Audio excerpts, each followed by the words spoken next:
പാലക്കാട് മലമ്പുഴ ഡാമിൽ കുളിക്കാനിറങ്ങി പിന്നീട് കാണാതായ വിദ്യാർത്ഥിയുടെ മൃതദേഹം കണ്ടെത്തി. മലപ്പുറം തിരൂർ പരിയാപുരം സ്വദേശി സലീമിന്റെ മകൻ ഷൈമിലാണ് മുങ്ങി മരിച്ചത്.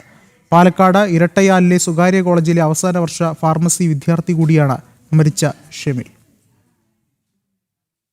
ഇന്നലെ വൈകിട്ട് 5 മണിയോടെയാണ് അപകടം ഉണ്ടായത്. മലമ്പുഴ ഡാമിന്റെ വൃഷ്ടിപ്രദേശത്ത് കടുവച്ചാലിന് സമീപം കുളിക്കാനിറങ്ങിയതായിരുന്നു പാലക്കാട് ഇരട്ടിയാലിലെ സ്വകാര്യ കോളേജിലെ 12-അംഗ വിദ്യാർത്ഥി സംഘം. ഇതിനിടെ ഏറെ നേരം വെള്ളത്തിൽ നീന്തിയ ഷെമിൽ ആഴം കൂടിയ ഭാഗത്തേക്ക് പോയപ്പോൾ മുങ്ങിത്താഴുകയായിരുന്നു. തുടർന്ന് സുഹൃത്തുക്കളും നാട്ടുകാരും ചേർന്ന് ഇന്നലെ യുവാവിനായി തിരച്ചിൽ നടത്തിയെങ്കിലും കണ്ടെത്താനായില്ല. ഇന്ന് രാവിലെ 8 മണിയോടെ തെരച്ചിൽ പുനരാരംഭിച്ചു.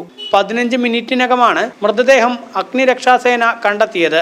ഇവർ 12 പേര് 6 ബൈക്കിലായിട്ട് വന്നതാണ്. ഇന്ന് ഇവിടെ നീന്തുകയായിരുന്നു. അങ്ങോട്ട് നീന്താനായിട്ട് ശ്രമിച്ചതിനാണ്. അങ്ങോട്ട് നീന്തി ആൾക്കാരെല്ലാവരും ഇവിടെ മുങ്ങി കുളിച്ചുകൊണ്ട് നിൽക്കുകയായിരുന്നു. അപ്പോഴാണ് ഈ പ്രശ്നം ഉണ്ടായത്. അപ്പോൾ അവർ പറഞ്ഞു അങ്ങോട്ട് പോരുന്ന് പറയുമ്പോൾ ഈ പയ്യൻ അവിടെ നിന്ന് ഇങ്ങോട്ട് നീന്തി തിരിച്ചു വന്നു. പക്ഷേ തിരിച്ചു വരുന്നതിനിടയിൽ പുള്ളി കുഴഞ്ഞ് താഴോട്ട് താന്നു പോയെന്നാണ് അവർ പറഞ്ഞത്. കഴിഞ്ഞ കൊല്ലം 2 പേര് ഇവിടെ ഈ സ്ഥലത്ത് തന്നെ മുങ്ങി പോയിട്ടുള്ളതാണ്. ഇഷ്ടംപോലെ ആളുകൾ ഇതിനകത്ത് പെട്ടുന്നത്. അപ്പോൾ ഇത് തുറന്നൊരു ഏരിയ അല്ലേ, മലമ്പുഴയുടെ ഈ കാച്ച്മെന്റ് ഏരിയ ആയതുകൊണ്ട് ഇഷ്ടംപോലെ ആളുകൾക്ക് കയറാനുള്ള സാഹചര്യമുണ്ട്. അപ്പോൾ അങ്ങനെ ഉള്ളിലോട്ട് കയറി വന്ന് ഇതിന്റെ അപകടം പതിഞ്ഞിരിക്കുന്നവർക്ക് മനസ്സിലാവുന്നില്ല. അപ്പോൾ അങ്ങനെ വന്ന് പലരും പെട്ടുപോകുന്നതാണ്.